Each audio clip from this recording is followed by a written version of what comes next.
जी अस्सलाम वालेकुम। यासीन आपके साथ हाजिर है इस मार्केट प्रीव्यू के हवाले से। और इस महीने का आज पहला दिन शुरू होने वाला है। तकरीबन 2 से 3 घंटे के बाद मार्केटें खुल जाएंगी। आज होगा 2 दिसंबर। इस साल का आखिरी महीना ये शुरू हो चुका है और पहला वर्किंग डे होगा यानी 2 दिसंबर को मंडे का दिन। जैसे कि इस प्रीव्यू में मैं आपके साथ हाजिर होता हूं सिर्फ इस पॉइंट को लेकर के हफ्ता और इतवार कोई ऐसी खास इवेंट क्या गुजरा मार्केट के हवाले से जिसका इम्पैक्ट मंडे की मार्केट ओपनिंग पे होगा। तो 2 दिन ये जो हफ्ते और इतवार हमारे पास गुजरे हैं इसमें कोई भी ऐसी खास खबर नहीं है जिस बेसिस पे मैं ये कहूं कि मार्केट में बहुत ज्यादा अप्स एंड डाउन्स रहें मिस्टर ट्रंप की अनाउंसमेंट के हवाले से कि उनकी इम्पीचमेंट के हवाले से कोई खबर आई हो, या अमेरिका और चाइना के दरमियान जो तिजारती सिलसिले चल रहे हैं, जो तिजारती मीटिंग चल रही है, उस हवाले से कोई पॉजिटिव या नेगेटिव कमेंट्स आए हों। बातें वो डेली बेसिस पर हो रही हैं। अमेरिका और चाइना की डेलीगेशंस की मीटिंग है लेकिन कोई ऐसा खास अनाउंसमेंट हमें देखने में नहीं आ रहा है। इम्पॉर्टेंट जो इवेंट्स हमारे पास गुजरे हैं, जैसा कि मैं कंपैरिजन पिछले काफ़ी दिनों से आपके साथ कर रहा हूं कि जनाब वो 9/11 जो कि Alibaba.com जैक मा ने एक दिन में 24 घंटे में 38 बिलियंस ऑफ डॉलर की शॉपिंग ऑनलाइन कर दी थी। अक्सर लोग मुझे कहते हैं यासिन भाई आप बार बार इसी बात को रिपीट कर रहे होते हैं, तो इसमें क्या ख़ास बात है। देखिए, ख़ास बात होती है तभी मैं एक ही चीज़ को जो है वो रिपीट कर देता हूँ, उसके ज़ाहिर है उसका पॉजिटिव या नेगेटिव इम्पैक्ट मार्केट पर पड़ता है।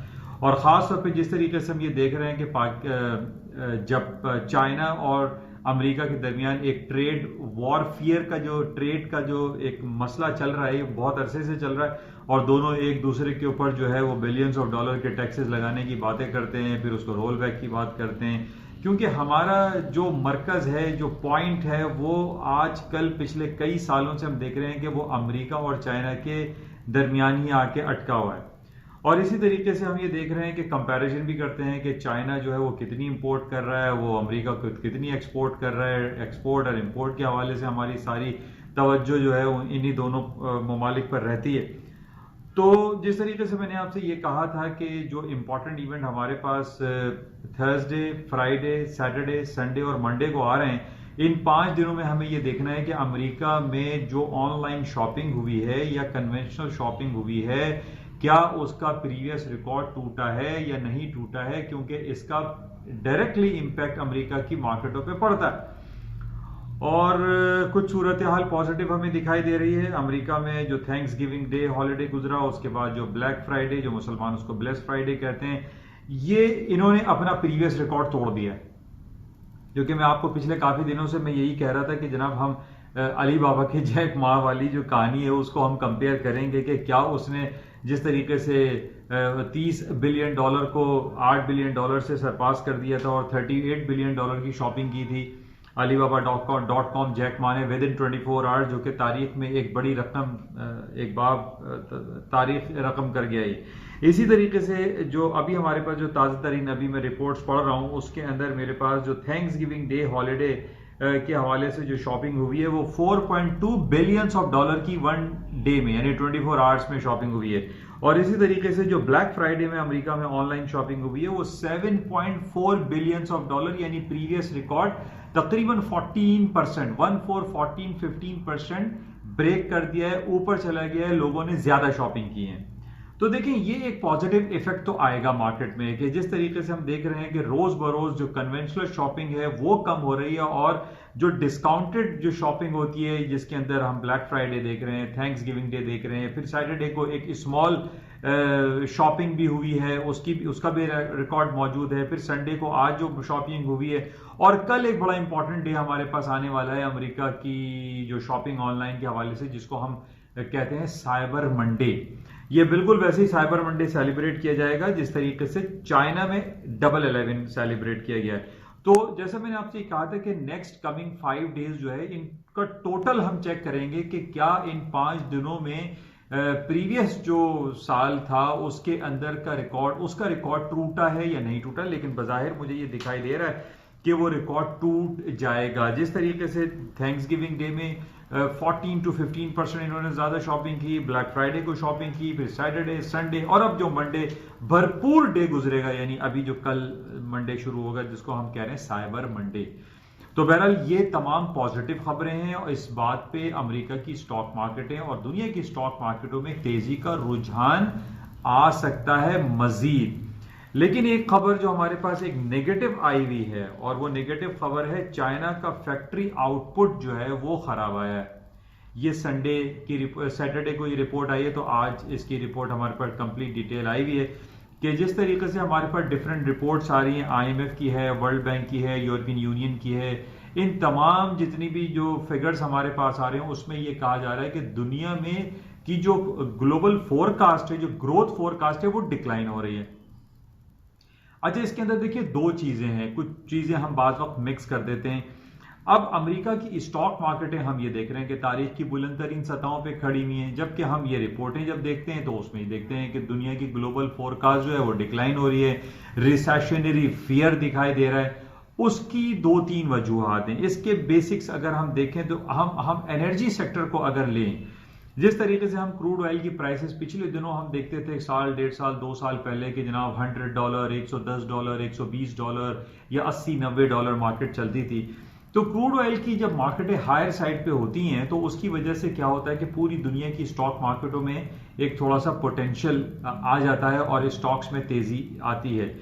लेकिन अभी हम ये देख रहे हैं कि स्टॉक्स में तेजी किस बेसिस पे है। हम जैसे 5-6 कंपनीज का नाम लेते हैं, Apple, Amazon, Alphabet, Google, Facebook, Microsoft, Exxon Mobil, इन तमाम कंपनीज की जो मार्केट वैल्यू है या मार्केट कैपिटलाइजेशन है वो बढ़ती चली जा रही है। तो स्टॉक मार्केट में तो हम ओवरऑल देख रहे हैं कि तेजी का रुझान बरकरार है because of these all big firms जो हैं, इनकी बेसिस पे हम देख रहे हैं कि स्टॉक मार्केटों में तेजी है। लेकिन ओवरऑल जो इम्पैक्ट हम देखते हैं कि जो नेगेटिव इम्पैक्ट हमारे पास अरब वर्ल्ड की तरफ से आता है, कभी सीरिया में जंग हो रही है, कभी यमन में हो रही है, या फिर हांगकांग का जो खासा नेगेटिव मैटर चल रहा है, तो इन बेसिस को जब हम एनालाइज करते हैं, जिसकी रिपोर्ट्स हमारे पास IMF और वर्ल्ड बैंक की तरफ से आती है, तो उसमें बताया जाता है कि जनाब पूरी दुनिया में जो है इस वक्त जो ग्रोथ फोरकास्ट है वो डिक्लाइन की तरफ है।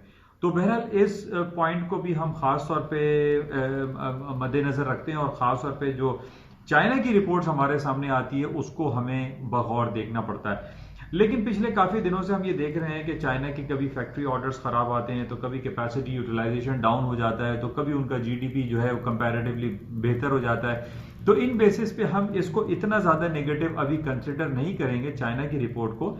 हम ये देखेंगे कि इन 5 दिनों में जो ऑनलाइन शॉपिंग का सिलसिला था वो बहुत ज्यादा हुआ है।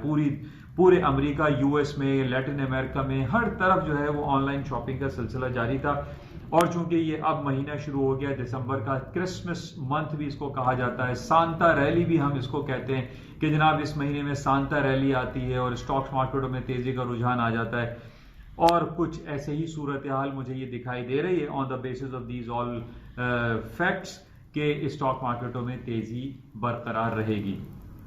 जिस तरीके से हम बहुत दिनों से ये देख रहे हैं कि स्टॉक मार्केटें अमेरिका की ना गिरने का उन्होंने जो है वो ऐलान किया हुआ है और स्टॉक मार्केटें गिर नहीं रही। वो तमाम लोग जिन्होंने बहुत ज़्यादा शॉर्ट सेलिंग की हुई है स्टॉक्स में, वो अभी तक परेशानी के आलम में हैं या बहुत सारे लॉसेस वो काट चुके होंगे। बहरहाल इसको हम मजीद देखते हैं। लेकिन जो स्टॉक मार्केट के हायर और ग्लोबल इकोनॉमी के डाउन साइड की जो खबरें मेरे पास मौजूद हैं, उसमें एक आर्टिकल आया हुआ था, डिफरेंट अखबारात में भी आ रहा है, और वो है ओपेक के हवाले से बड़ी इंपॉर्टेंट न्यूज़ है कि एक ज़माने में 3-4 साल पहले अगर आप देखें तो ओपेक को हम बहुत ज़्यादा अहमियत दी जाती थी और उसको ये कहा जा रहा है कि दोज डेज आर ओवर, वो दिन अब पूरे हो चुके हैं। ओपेक की अहमियत खत्म हो चुकी है। ओपेक एंड ओपेक प्लस जो कंट्रीज हैं, खासतौर पे रशिया बड़ा सर फहरिस्त है, उसमें हम ये देख रहे हैं कि क्रूड ऑयल की जो डिमांड है उसमें कोई खातिर खा इजाफा हो नहीं रहा है। अच्छा, उसकी 3-4 वजूहात हैं, जो वजूहात डिफरेंट हम रोजाना के बेसिस पे देखते हैं। और उसकी एक वजह मैं ये आपको बता दूं कि फ्राइडे को क्रूड ऑयल की प्राइसेस जो है वो 58 प्लस मार्केट चल रही थी और उसके बाद मार्केट गिरते गिरते $56 पर बैरल के हिसाब से आ गई। मार्केट काफी डिक्लाइन कर गई थी। उसकी 3-4 वजूहात जो हमारे पास सामने आ रही है, एक तो दुनिया में बहुत ज़्यादा इजाफा होता जा रहा है शेल ऑयल आउटपुट का। जो शेल एक पत्थर से ऑयल जो एनर्जी प्रोड्यूस की जाती है that is known as the shale oil, जो अमेरिका में कैलिफोर्निया, जो अमेरिका और कनाडा की जो बॉर्डर लाइन है वहां पर ये शेल ऑयल बहुत प्रोड्यूस हो रहा है। इसी तरीके से हम देख रहे हैं इलेक्ट्रॉनिक व्हीकल्स आ रही हैं, सोलर एनर्जी आ रही है, एथेनॉल सोयाबीन से पेट्रोल बनाया जा रहा है। तो जिसकी वजह से जो सब्सटीट्यूट्स हम ये देख रहे हैं कि क्रूड ऑयल के का जो सब्सटीट्यूट है वो मार्केट में बढ़ता चला जा रहा है। अच्छा, इसी हवाले से और दूसरी वजूहत हमने ये देखा था कि लिबिया, ईरान, इराक, वेनेजुएला में जो एक फाइनेंशियल क्राइसिस आए हुए हैं अभी पिछले दिनों, हम देख रहे हैं कि इराक और ईरान में बहुत ज़्यादा लोग मारे जा रहे हैं और कहा यह जा रहा है कि जनाब गवर्नमेंट की पॉलिसीज इतनी अच्छी नहीं है। हालांकि ईरान और इराक दुनिया के बड़े तेल प्रोड्यूस करने वाले कंट्रीज हैं, लेकिन उनकी जो आवाम की हालात है वो खासी दगरगू हैं। उसकी वजह यह कही जा रही है कि जिस तरीके से हम ये देख रहे हैं कि ये जो डिफरेंट सब्सटीट्यूट्स क्रिएट हुए हैं क्रूड ऑयल के हवाले से, इसीलिए हमने, जैसे मैंने पिछले दिनों भी आपसे कहा था कि सऊदी अरब की बड़ी state own company Saudi Aramco जो है वो पब्लिक आईपीओज उसके इशू होने जा रहे हैं, लेकिन इतना ज़्यादा अट्रैक्शन मार्केट में जो एक भरपूर मिलना चाहिए था वो उसको रिटर्न्स सऊदी अरामको को मिलता हुआ दिखाई नहीं दे रहा। अभी बहरहाल उसमें ये खबर आई थी कि जनाब वो ओवर सब्सक्राइब हो गया है और लोगों ने बहुत इंटरेस्ट शो किया है, जो लोकल उनके जो रेजिडेंट्स हैं, जो सिटीजन्स हैं। लेकिन जैसे मैंने आपसे कहा था कि सऊदी अरामको जो कि एक स्टेट ओन कंपनी है, किंगडम की कंपनी है, वो अपने शेयर्स खुद ही बाय बैक कर सकते हैं दुनिया में यह इंप्रेशन क्रिएट करने के लिए कि जनाब सऊदी अरामको की मार्केट जो है ना बहुत तेज हो जाएगी और स्टॉक्स बहुत ऊपर चले जाएंगे। बट आई फील कि ऐसा कुछ दिखाई देता नहीं है, क्योंकि जो सब्सटीट्यूट्स क्रिएट हो चुके हैं क्रूड ऑयल के हवाले से वो बहुत ज्यादा हैं, जिसकी वजह से ओपेक अपनी अहमियत जायल कर चुका है। और हम ये देख ही रहे हैं कि लिबिया, ईरान और दूसरे ममालिक जो हैं ऑयल प्रोड्यूस करने के बावजूद उनकी जो फाइनेंशियल कंडीशन है वो खासी खराब है। अच्छा, इसके अलावा कुछ पाकिस्तानी स्टॉक एक्सचेंज की बात कर लेते हैं। PSX इंडेक्स में एक trading and surveillance system launch होने जा रहा है कि बहुत खुशाइन बात है, ताकि एक प्रॉपर अंदाज में वहां पर ट्रेडिंग हो, कोई ऐसा ना हो कि उसकी निगेटिविटी में जाए। तो ये एक पॉजिटिव खबर है। अच्छा, ऑगरा ने पाकिस्तान में पेट्रोल की कीमतें कम कर दी हैं, यानी वो हाथी गुजर गया और दुम रह गई वाली बात के उसके बिल्कुल एक बहुत ही 25 4 आने और 8 आने उन्होंने कम किए हैं। तो ये बस एक मजाक किया है पाकिस्तान गवर्नमेंट ने। बहरहाल इन्होंने रिड्यूस किया है, जो रिड्यूस करना स्टॉक मार्केट के लिए पॉजिटिव कंसिडर किया जाता है। हमने ये देखा कि 39,300 तक पाकिस्तान PSX इंडेक्स पहुंच चुका है। स्टॉक में तेजी कंसिडर की जा रही है, क्योंकि डायरेक्ट फॉरेन इन्वेस्टमेंट पाकिस्तान में बहुत ज्यादा आ रही है, जिसकी वजह से पाकिस्तानी स्टॉक मार्केट में तेजी का रुझान बरकरार रहेगा। जो उम्मीद है वो प्लस की तरफ है। एक हम ये कह सकते हैं कि एक ट्रेडिंग एंड सर्वेलेंस सिस्टम का लॉन्च होना, जो कि शेंजन स्टॉक एक्सचेंज है वो इसको लॉन्च करने वाला है, और उससे बहुत पॉजिटिविटी आएगी। और ऑगरा की तरफ से पेट्रोल की कीमतें कम करने से भी पाकिस्तानी स्टॉक एक्सचेंज में तेजी आएगी। जहां तक अब हम बात कर लेते हैं सोने चांदी की मार्केट के हवाले से, गोल्ड एंड सिल्वर को हम ये देख रहे हैं कि जो मैंने आपको लेवल दिया था गोल्ड का खास तौर पे 1440, वो ब्रेक नहीं हुआ और मार्केट 1465 पे बंद हुई थी फ्राइडे को, और मार्केट में तेजी दिखाई दे रही है। कुछ रिपोर्ट मेरे पास सिल्वर के हवाले से आई है। सिल्वर में ये कहा जा रहा है कि ये $18 पर आउंस तक जा सकता है। मार्केट अभी 17-10 तक चल रही थी, लेकिन जो डिफरेंट रिपोर्ट्स हमारे पास आई हैं, आज के डॉन आर्टिकल में भी दिया हुआ है, जिसमें ये कहा जा रहा है कि डॉन में नहीं, सॉरी, investing.com पे मैंने देखा था कि उसके अंदर बहुत ज़्यादा सिल्वर के हवाले से इंडिकेशंस आ रही हैं कि सिल्वर की मार्केट है खासी आगे हायर साइड पे जा सकती हैं। बहरहाल ये सूरत हाल है, लेकिन जैसे कि मैंने आपसे कहा कि अभी से 2 से 3 घंटे के बाद जो मार्केटें खुलेंगी उसमें बहुत ज़्यादा हाई साइड पे मार्केट मूव नहीं लगती, लेकिन कंपैरेटिवली जो खबरें हमारे पास साइबर मंडे और सारे ब्लैक फ्राइडे और थैंक्स गिविंग डे के हवाले से जो खबरें हैं उसमें स्टॉक मार्केट में तेजी ही दिखाई देती है। इंशाल्लाह सुबह की मॉर्निंग ब्रीफिंग में आपके साथ दोबारा हाजिर होंगे, और इस वक्त तक के लिए इजाजत दीजिए। ले जाते हुए मैं आपसे दोबारा ये कहूंगा कि इस YouTube चैनल को, जो कि उर्दू सहल अंदाज में, इसमें प्रेस कीजिएगा सब्सक्राइब का बटन, तो ताकि तमाम लोगों को इस हवाले से आगाही आपको भी मिलती रहे जितनी भी अपलोड्स हों, और इसको अगर आपको मुनासिब अच्छा लगे तो इसको शेयर और लाइक भी की जाए। Thank you.